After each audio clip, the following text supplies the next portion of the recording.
Hi, I'm Dave Hilowitz. So I am making this video today because I finally got my hands on one of these. It is a Teenage Engineering Pocket Operator P033 Knockout. Of course, what it is actually is a little tiny sampler. Watch this.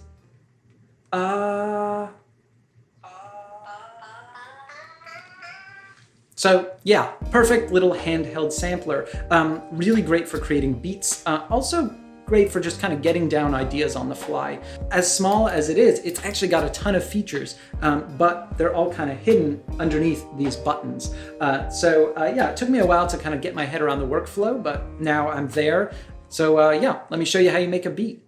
Before we can get started, we need some drum samples. Probably the best way to get drum samples for the Pocket Operator is actually through sample packs that you can download from the internet. Now, the Pocket Operator doesn't have a data port. The way that you actually get them on is by recording them into one of the drum slots. The drum slot automatically slices up anything based on its transients. There are a whole lot of really great sample packs available as YouTube videos. And basically what you do is you plug your Pocket Operator into your computer or your phone, you hold record, and then you play back the YouTube video, and it gets sliced up automatically. It's pretty amazing. Check it out.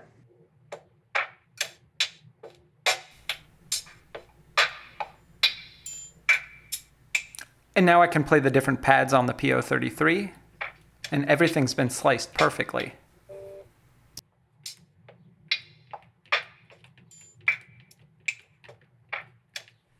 Next, I'm going to try to record a melodic sample from this xylophone. With my right hand, I hit record, and with my left hand, I'm just going to hit a note on the xylophone. Okay, I think that's it. The recordings are 8-bit, by the way. Okay, let's get started. We got a bunch of sounds on here now. We've got a chimey sound on, I think it's on pad 4, like that. And we've got a cool drum kit on number 10 over here. Okay, let's make a beat. Before I get started, I want to choose a BPM. Choose a BPM by hitting the BPM button. You can dial in a specific BPM by holding it down and then I think tweaking the right knob. I'm actually just going to choose one of the presets. There are 3 presets, hip hop, disco, and tencho, which is kind of like a deliberate misspelling of techno, I think. Okay, I'm going to stick with hip hop. So the first thing I'm going to do is I'm actually going to lay down a pattern with a hi-hat. There's no metronome on this, so you kind of have to make your own. So first I'm going to make sure we've got pattern 1 selected, and I'm going to hit right, and that puts us into edit mode. And edit mode is basically like a step editor. So what I'm going to do is I'm going to hit sound 10. Okay, that's a good hi-hat sound. And I'm basically just like fishing for sounds. When you're in step editor mode and you hit one of the drum presets, basically it just cycles through all the sounds. And whichever is the last one that you heard, that's the one that it's going to use for the step that you're currently working on. So if you want a bass drum, you just kind of cycle through till you hit a bass drum that you like. And then, don't hit it again because that will switch the sound. Okay, so I'm basically just going to put hi-hats on every other slot. Okay, perfect. That's a great metronome. Okay, and now what I want to do is I actually want to work on a melodic loop. And I want to work with that chime sound that I recorded. And what I'm going to do is I'm going to actually get out of edit mode. And you see up here it says perf. That means performance. Those are the 2 modes, edit and performance. Performance actually lets us play live along with the current beats. So when I'm entering data for a melodic pattern, I always want to use the performance mode. And the reason for that is that otherwise it can actually be really, really tedious. Like let's say I hit a note and then I go into write mode and then I were to like fill up the grid like this. Notice how it's always playing the same note. It only plays whatever note you last selected when you were in performance mode. So if you actually have a melodic pattern with a bunch of different notes, like almost everybody does, it would be really tedious to have to like select the correct pitch, go into step edit mode, lay down those positions for that one pitch, select the next pitch, do the same thing. That would just be a terrible workflow. So it almost always makes sense to try to play in your melodic patterns live.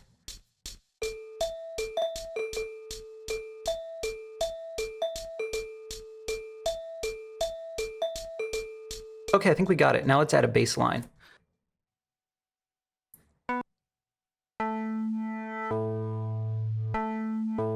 basically just going to use one of the preset sounds that comes with it.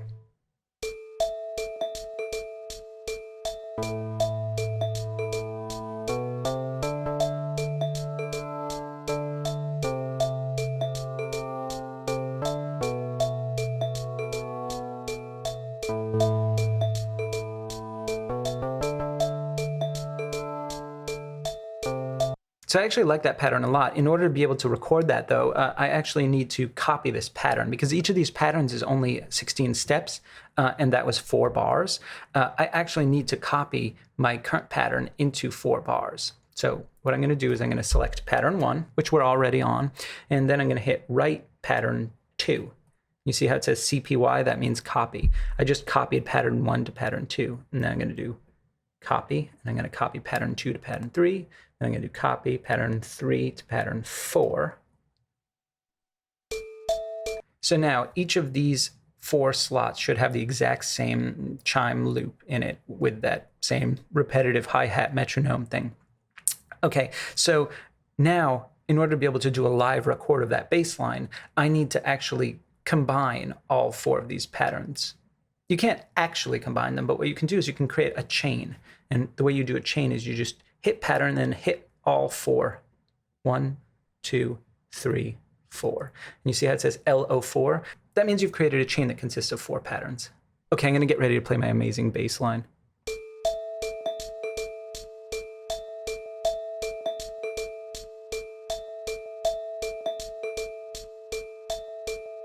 Okay.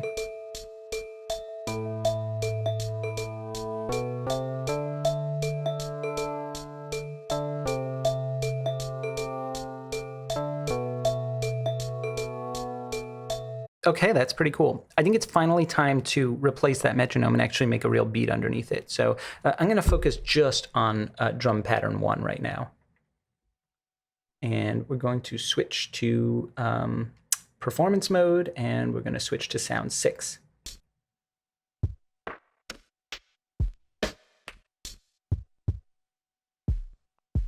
Okay, I think that's a good starting bass drum sound. Okay, and I want a good snare sound.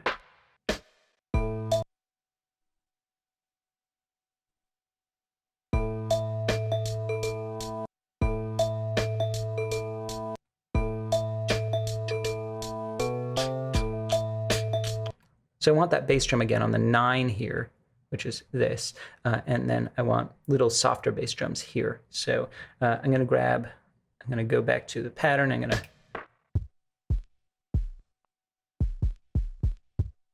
I guess that's the softer bass drum. Hard to tell. Okay. And then those sound the same to me.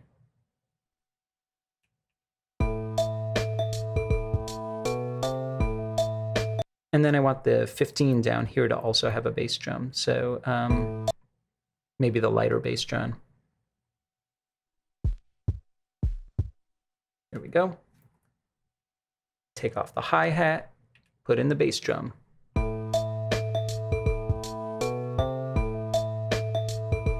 Okay, pretty cool.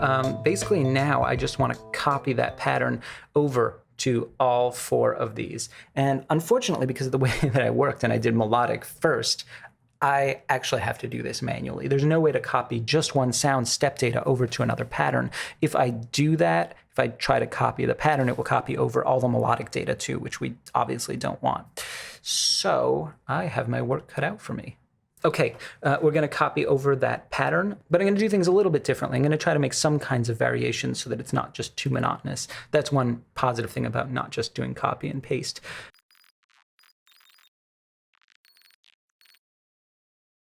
And finally, we've got pattern 4. And what I'm going to do is I'm going to try to make a fill. And the first half of the measure is going to be exactly the same as what we've been doing. But the second half, I'm going to try to do one of those kind of like, you know, on an actual drum kit when there's like 3 toms and it's like dun, dun, dun, dun, dun, dun, that kind of like funny descending tom thing. I'm going to try to do that with a snare drum and just like by pitching it down progressively so that we can see pitch automation also. So first thing I'm going to do is I'm going to put in our bass drum hits. And I'm gonna put in a snare hit, and then I think that's gonna be our pitch down snare.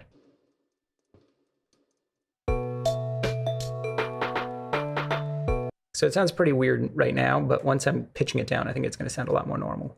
Okay, so first we gotta figure out how I can actually automate that, and we're gonna go over to tone, and that's it. And I'm gonna play it back, and then as it's playing back, I'm going to hit right and turn this knob, and hopefully we'll get the effect I'm looking for.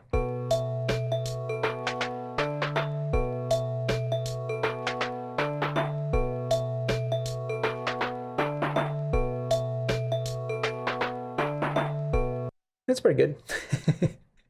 And I think there should be a bass hit at the very end, like the last thing, just to kind of like... Okay, let's hear what the entire pattern sounds like.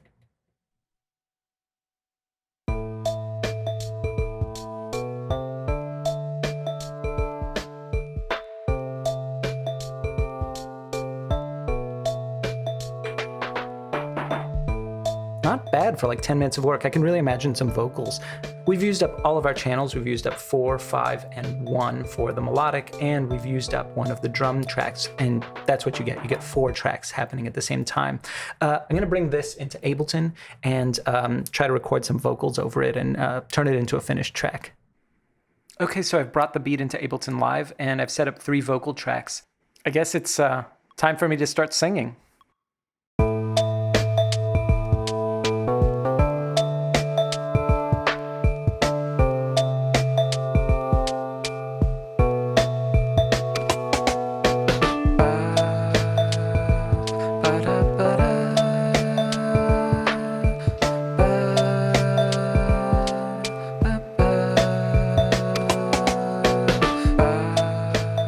Okay, so it's a little bit pitchy, but that's the general idea. Now that I got those down, I'm going to try to record some harmonies.